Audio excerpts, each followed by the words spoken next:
जिला बनखंड अधिकारी कार्यालय एचएडब्ल्यूके तालीम कार्यक्रम अनुष्ठित।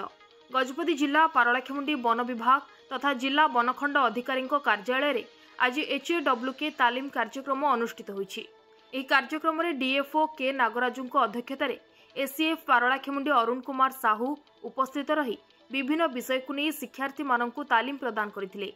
एही अधिवेशनर लक्ष्य थिला वन्यप्राणी अपराध मामला परिचालन रे वन कर्मचारी ज्ञान एवं दक्षता को सुदृढ़ करने, वन्यप्राणी आईन प्रवर्तन रे एचएडब्ल्यूके सिस्टम रो वैशिष्ट्य एवं प्रयोग उपरे आलोकपात करा जायथिला। परे एक व्यावहारिक प्रदर्शन करा जायथिला।